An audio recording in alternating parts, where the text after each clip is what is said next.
This is my next project.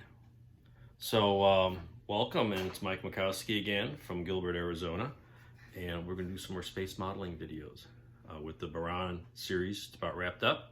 Let's see what's next on the list. And of course, I decided to torture myself with another resin kit. I just can't get away from that. I'm kind of addicted, but that's what you get. You know, if you want to do these unusual subjects, you're not going to have an injection molded kit from Revell or Talarai or any of the other major kits. You're going to have to go to Anigrand or Planet Models or Real Space or somebody else to get these.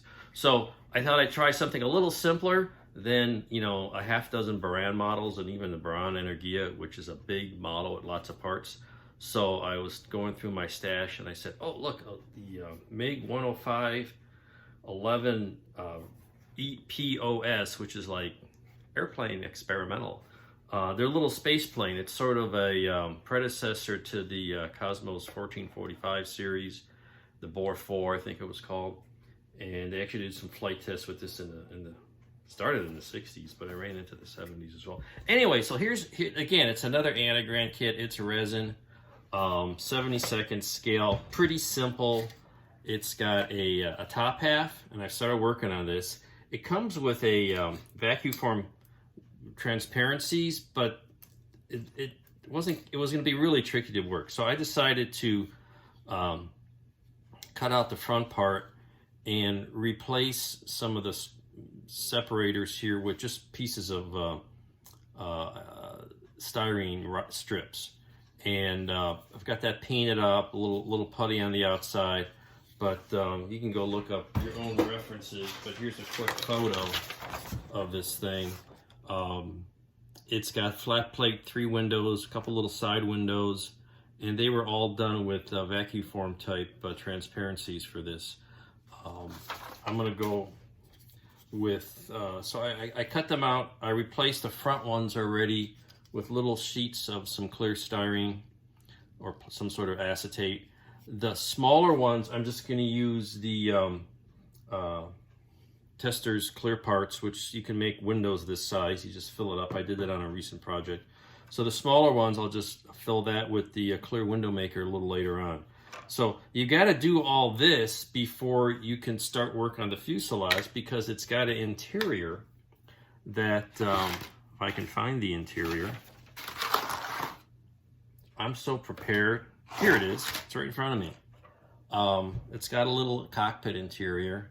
Not too bad. It's got some raised detail, and that goes on the inside here. And so you've got to do all this interior work before you can even glue the fuselage together. You can't work from the top. It's got a little, very tiny little seat. I'm not even sure you'd call that an ejection seat. And that's supposed to be 70-second scale, but it's really tiny. And of course, that'll fit in there. And I've got that pretty much painted up, ready to go. It's got little landing gear, and I just noticed I started cleaning up all the little landing gear parts, and it's actually got options. You can use, this thing they did some flight tests, and it had wheels on some versions, but it also had these skids. So I've got to decide if I'm going to do the wheels or the skids. I'm probably going to go with the skids because they're so bizarrely different. And it looks like it's got sort of a very flat aluminum finish.